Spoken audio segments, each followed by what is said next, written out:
126 తీసుకుంటే discovery learning is emphasized by ఆవిష్కరణ అభ్యసనం. డిస్కవరీ లెర్నింగ్ నొక్కి చెప్పింది ఎవరు? Skinner, Jerome Bruner, Pavlov, Watson. So the answer is B, Jerome Bruner. మరి విద్యార్థి స్వయంగా తనే అన్వేషించి సూత్రాలను కనుగొనడాన్ని బ్రూనర్ ప్రోత్సహించడం జరిగింది. గుర్తుపెట్టుకోండి. Next, which of the following is not A characteristics of introverts? అంటే అంతర్వర్తనులు వాళ్ళ యొక్క లక్షణం కానిది అంటుండే ఇక్కడ. నాట్ అంటే చూడండి, ఏకాంతాన్ని ఇష్టపడతారు, వారు పనిచేయడానికి అందరితో కలవడానికి ఇష్టపడతారు, వారు ఆలోచన పరులు, వారికి తక్కువ మంది స్నేహితులు ఉంటారు. ఈజీగా అని చెప్పే విధంగా ఉంది. ఆన్సర్ కామెంట్ చేయండి. సో బి అనేది కాదు, ఇక్కడ ఆన్సర్ బినే. ఇది దీనికి సంబంధించింది కాదు, అంతర్వర్తనలకు ఇంట్రావర్ట్స్కి సంబంధించనిది. నెక్స్ట్ క్వశ్చన్ తీసుకుంటే, match the schedules of reinforcement. Skinner పునర్బలన షెడ్యూళ్లను జతపరచండి అంటుంది ఇక్కడ స్కిన్నర్కి సంబంధించి. ఇది కొంచెం డీప్ అడగడం జరిగింది. Fixed ratio, variable ratio, fixed interval అంటుండే ఇక్కడ. అంటే నిర్ణీత సమయం తర్వాత బహుమతి ఇవ్వడం, నిర్ణీత ప్రతిస్పందనల తర్వాత బహుమతి ఇవ్వడం, ఊహించలేని ప్రతిస్పందనల తర్వాత బహుమతి ఇవ్వడం. సో కొత్తగా వచ్చినటువంటిది కొద్దిగా డిఫికల్ట్ కనుక జాగ్రత్తగా చూడండి. సో ఇక్కడ ఆన్సర్ ఈజ్ ఏమవుతుంది? మళ్ళీ 1B, 2C, 3A. 1B, 2C, 3A. So answer ఇది ఇక్కడ ఒకసారి చూసుకోండి. 1B, 2C, 3A. నెక్స్ట్ క్వశ్చన్కి వెళ్ళిపోతే, the term animism in Piaget's theory means. సర్వప్రాణవాదం అంటారు. దీనిలో కొన్నిసార్లు జంతువాదాన్ని కూడా అంటాం ఎనిమిజం. పియాజే సిద్ధాంతంలో అట్లా అంటే ఏంటిది మరి? జంతువుల పట్ల ప్రేమన, ప్రాణం లేని వస్తువులకు జీవం ఉందని నమ్మడమా, జంతువుల పట్ల భయమా, జంతువులను మనుషులుగా చూడడమా? సో ఆన్సర్ కామెంట్ చేయండి. ఏమంటుండే ఇక్కడ? B is the right answer. Belief that inanimate objects have life. ప్రాణం లేని వస్తువులకు ప్రాణం ఉంది, జీవం ఉంది అని నమ్మడము. అంటే బొమ్మలకు, వస్తువులకు ప్రాణం ఉందని భావించి ఆడుకోవడం జరుగుతుంది. ఇది పియాజే యొక్క పూర్వ ప్రచాలక దశ.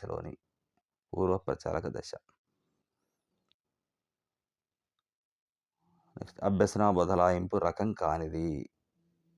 మరి ఇక్కడ అభ్యసన బదలాయింపుకి సంబంధించి కూడా ఈరోజు మరి సైక్లింగ్ చేయడం, ఈత కొట్టడం, దానికి అభ్యసన బదలాయింపు ఎట్లాంటిదని అడగడం జరిగింది. సో అనుకూల బదలాయింపు, ప్రతికూల బదలాయింపు, శూన్య బదలాయింపు, గుణకార బదలాయింపు. లేనిది అంటుండు కనుక సింపుల్గానే తెలిసిపోతుంది. So D is the right answer. ఇది లేదు. మల్టిప్లికేషన్ ట్రాన్స్ఫర్ అనేది లేదు. నెక్స్ట్ క్వశ్చన్ తీసుకుంటే 131. A student is excellent in cricket but poor in studies. A teacher encourages him saying, "You can be a sports star." This focuses on gardeners. ఒక విద్యార్థి క్రికెట్లో అద్భుతంగా రాణిస్తుండు కానీ చదువులో వెనకబడి ఉన్నాడు. టీచర్ ఏమన్నాడు? "నువ్వు స్పోర్ట్స్ స్టార్ అవుతావురా" అని ప్రోత్సహించాడు. మరి ఇది గార్డెనర్ యొక్క ఏ ప్రజ్ఞను సూచిస్తుంది? మనకి ఏమున్నట్టు? భాషా ప్రజ్ఞ, శారీరక గతితార్కిక ప్రజ్ఞ, వ్యక్తాంతర ప్రజ్ఞ, ప్రకృతి సంబంధ ప్రజ్ఞ. ఆన్సర్ కామెంట్ చేయండి. సో ఇంగ్లీష్ తీసుకుంటే ఈజీగా కనబడుతుంది. బాడీలీ కైనెటిస్టిక్ అంటుండే ఇక్కడ. శారీరక గతితార్కిక ప్రజ్ఞ అంటుండే. B is the right answer. మరి ఈజ్ ద రైట్ ఆన్సర్. అంటే ఆటలు, డ్యాన్సు, మరి శరీరం కదిలే విధంగా ఉన్నటువంటి ఇంకా ఏదైనా కూడా శరీరం మీద పట్టు కలిగి ఉండడం, ఇదంతా కూడా మరి శారీరక గతితార్కిక ప్రజ్ఞ అవుతుంది. So match the moral levels with age groups. Kohlberg యొక్క నైతిక వికాసం సంబంధించినటువంటి స్థాయిలల్లో దీన్ని జతపరచండి అంటుంటే ఇక్కడ చూడండి. పూర్వ సాంప్రదాయం, ఉత్తర సాంప్రదాయం. సో ఈ 3 ఇచ్చిండు. మరి ఏ దశలో ఏమేమి ఉంటుంది, ఏం కథ ఎప్పుడు వస్తుంది అనేది ఇక్కడ ఏజ్ ఇచ్చిండు. చూడండి. ఆన్సర్ కామెంట్ చేయండి. ఈ పైన చూడండి. ఓకే. ఏం జరుగుతుంది ఇక్కడ? ఆన్సర్ కామెంట్ చేయండి. సో, ఇక్కడ ఆన్సర్ ఒక్కసారి గమనించండి. పూర్వ సాంప్రదాయ స్థాయి అంటే 4-10 ఏళ్ళు. సాంప్రదాయ స్థాయి అంటే 10-13 ఏళ్ళు. ఉత్తర సాంప్రదాయ స్థాయి అంటే 13 ఏళ్ళు ఆ పైన. సో, ది ఆన్సర్ ఈజ్ ఇట్లాంటియన్నీ మనం ఈజీగా ఉండడానికి మాత్రం ఇక్కడ ఇచ్చినాం. ఎప్పుడు ఇట్లా ఉంటాయి అనుకోకండి. సో, ఇది అంటే మనం చదవడానికి, నేర్చుకోవడానికి ఈజీగా ఉంటాయన్న ఉద్దేశంతో ఇక్కడ ఇచ్చినాం. So, which of the following is not true about growth?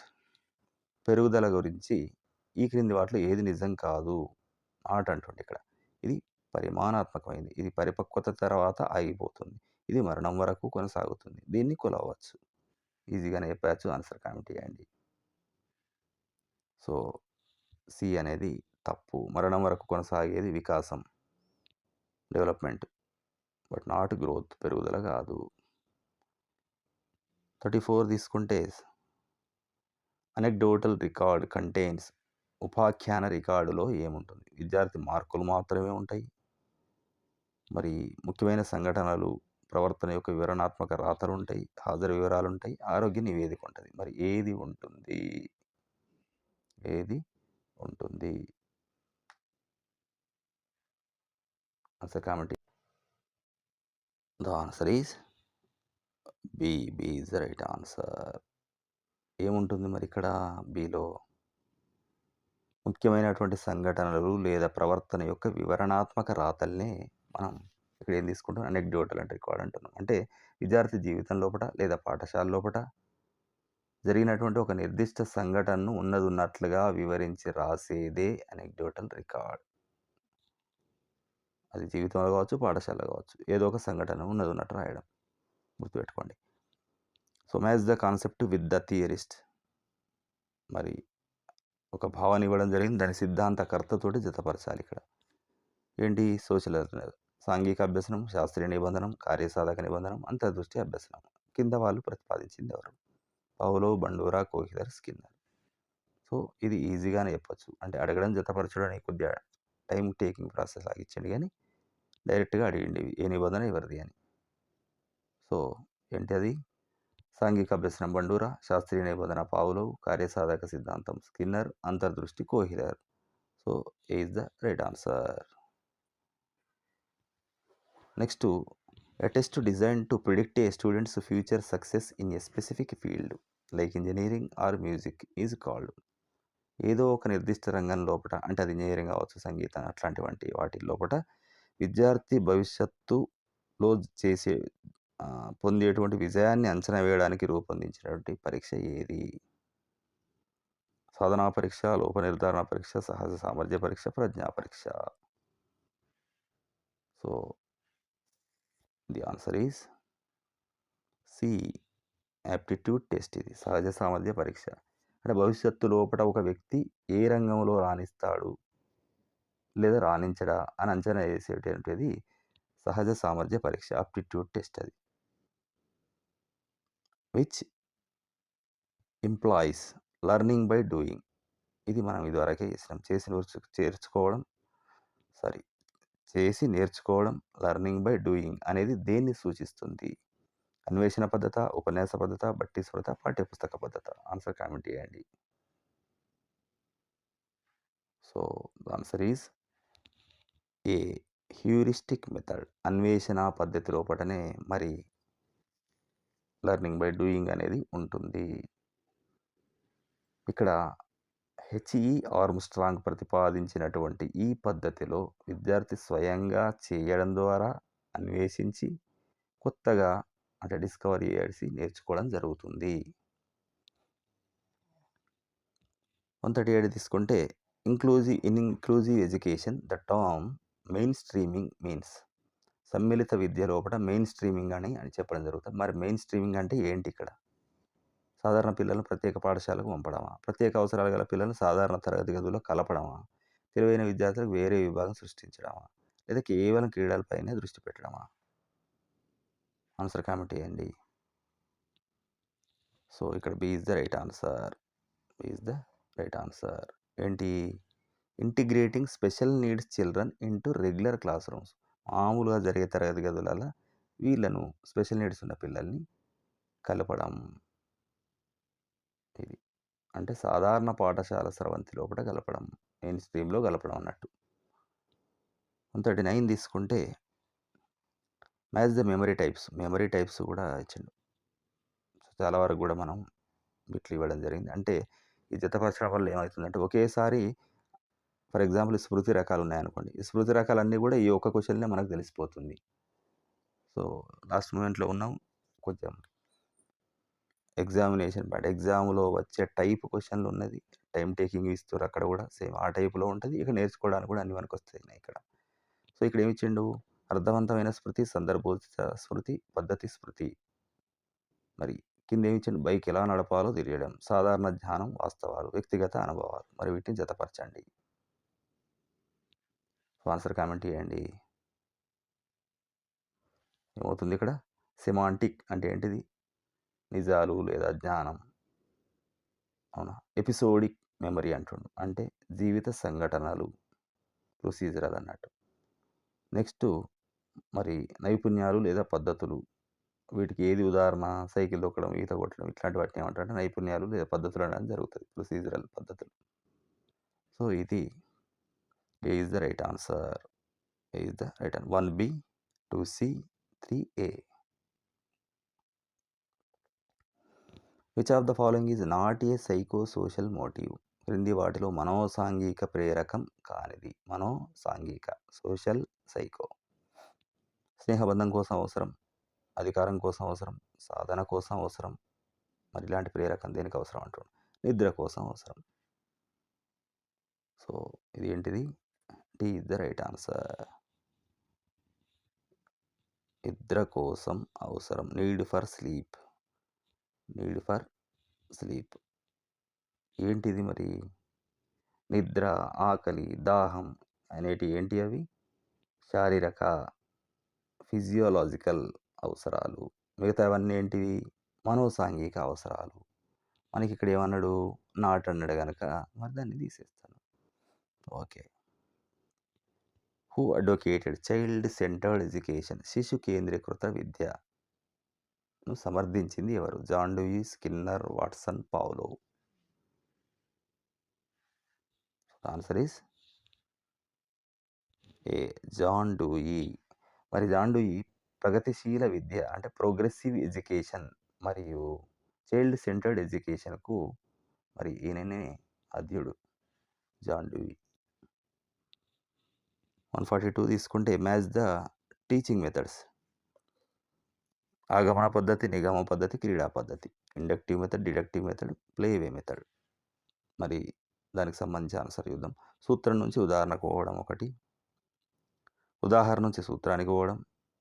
లేదా ఫ్రోబెల్ ఆర్ కాల్డ్‌వెల్ కుక్ అంటుండు ఇక్కడ. సో, ది ఆన్సర్ కామెంట్ చేయండి. ది ఆన్సర్ ఈస్ ఏమవుతుంది ఇక్కడ? మరి ఆగమన పద్ధతి అంటే ఉదాహరణ నుంచి సూత్రం కోవడం. మరి నిగమ పద్ధతి దానికి అపోజిట్. సూత్రం నుంచి ఉదాహరణ కోవడం. క్రీడా పద్ధతి మరి ఎవరు? కాల్డ్‌వెల్ కుక్ ఇయ్యడం జరిగింది.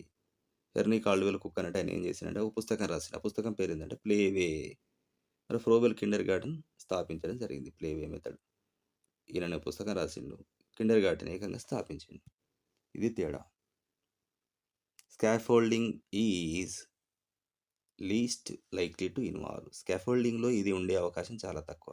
స్కాఫోల్డింగ్‌లో సూచనలు ఇవ్వడం, పిల్లవాడి కోసం మొత్తం పని చేయడం, దారి చూపించే ప్రశ్నలు అడగడం, పనిని చిన్న దశలుగా విడగొట్టడం. మరి ఆన్సర్ కామెంట్ చేయండి. ఇక్కడ ఈజీగానే తెలుస్తుంది ఇక్కడ మీకు. So, the answer is B. ఇది కాదు. స్కాఫోల్డింగ్‌లో ఇది ఉండదు. Doing the whole task for the child చెయ్యరు. గివింగ్ హింట్స్ ఉంటది. ఆస్కింగ్ లీడింగ్ క్వెషన్స్ ఉంటది. Breaking the task into steps లాగా చేసుడు ఉంటది. తాత్కాలిక సహాయమే స్కాఫోల్డింగ్. క్వెషన్ నెంబర్ 144 తీసుకుంటే according to Freud the super ego is based on. Freud ప్రకారం సూపర్ ఈగో అనేది దేని మీద ఆధారపడి ఉంటుంది? ఆనందం, యథార్థం, నైతికత లేదా అంతరాత్మ, దూకుడు. సో, ఆన్సర్ ఈస్ ఏమవుతుంది? ఇక్కడ 144 తీసుకుంటే ఇడ్ అనేది ఆనందం మీద ఉంటది. ఈగో అనేది వాస్తవం మీద ఆధారపడి ఉంటది. సూపర్ ఈగో అనేది నైతికత మీద పనిచేస్తది. ఇది దీనికి సంబంధించినటువంటిది. 145 తీసుకుంటే which curve represents negative acceleration in learning? Initial fast then slow. అభ్యసన లోపల రుణత్వరణం మొదట వేగంగా ఉంటుంది, తర్వాత నెమ్మదిగా ఉంటుంది. దాన్ని రుణత్వరణం అంటారు. మరి దాన్ని సూచించేటువంటి వక్రరేఖ ఏంటిది? Negative acceleration. కుంభాకార వక్రరేఖ, పుటాకార వక్రరేఖ, ఎస్సాకార వక్రరేఖ, సరళ రేఖ. So A is the right answer. Convex curve కుంభాకార వక్రరేఖ అనడం జరుగుతుంది. అంటే ప్రారంభంలో అభ్యసనం వేగంగా ఉంటుంది, తర్వాత తగ్గుతూ ఉంటుంది. కొన్నిసార్లు రుణాత్మకంగా కూడా పోతుంటుంది. అది రుణాత్మక త్వరణం అని కూడా అంటారు, లేదా కుంభాకార వక్రరేఖ అంటారు. 146 తీసుకుంటే match the intelligence test. Intelligence టెస్ట్లకు సంబంధించి కూడా ఇక్కడ మనకు 3 తెలిసిపోతున్నాయి. సో భాటియా బ్యాటరీ గురించి థర్డ్ రోజు అడగడం జరిగింది.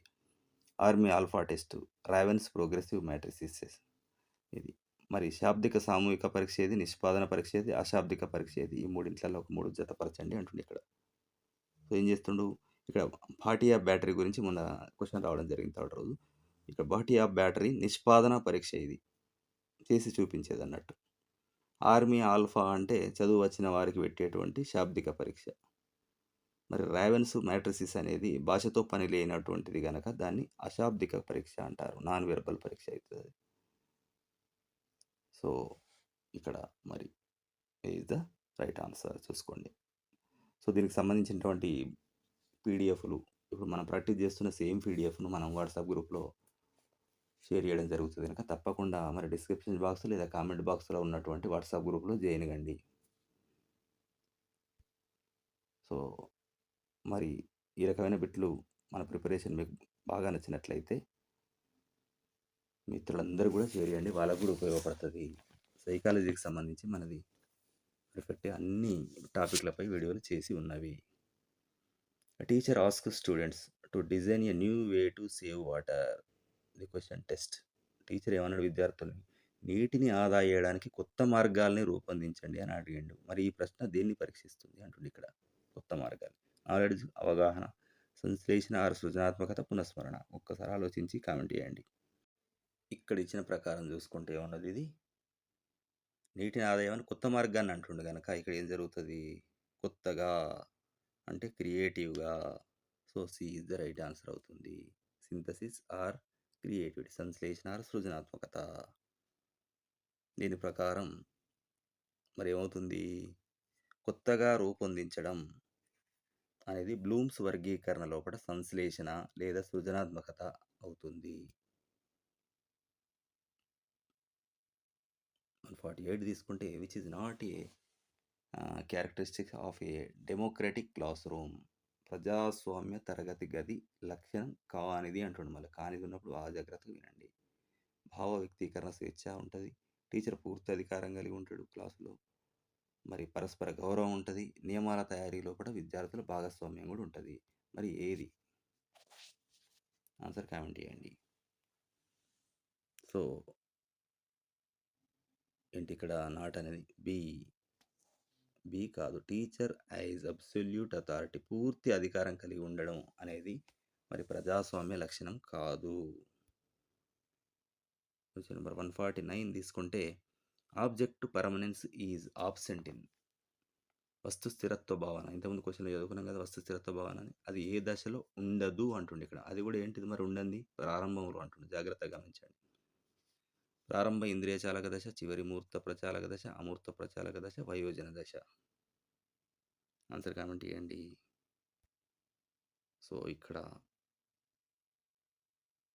ఏం జరుగుతుంది, 149 ఏ అవుతుంది. ఎర్లీ సెన్సరీ మోటార్ స్టేజ్, ప్రారంభ ఇంద్రియ చాలక దశ ఇది.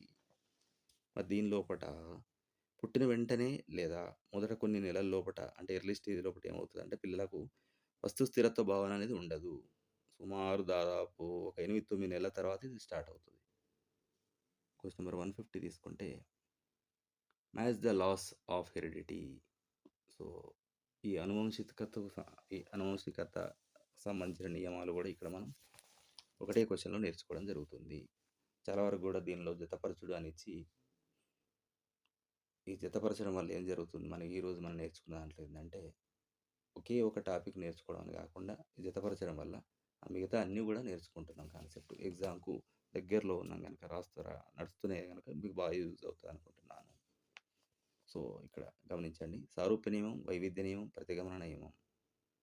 మరి కింద ఆన్సర్‌లిచ్చిండు. తెలివైన తల్లిదండ్రులకు సగటు పిల్లలు పుట్టడం, పిల్లలు అచ్చం తల్లిదండ్రుల్లాగే ఉండడం, పిల్లలు తల్లిదండ్రుల కంటే కొంచెం భిన్నంగా ఉండడం. మరి దీనికి దానికి లింకప్ చేయండి ఒకసారి చూడండి.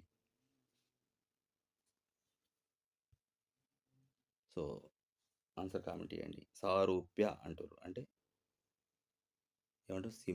సిమిలర్‌గా ఉండడం. Similarity, law of similarity. తల్లిదండ్రుల్లాగే పిల్లలు ఉండడం.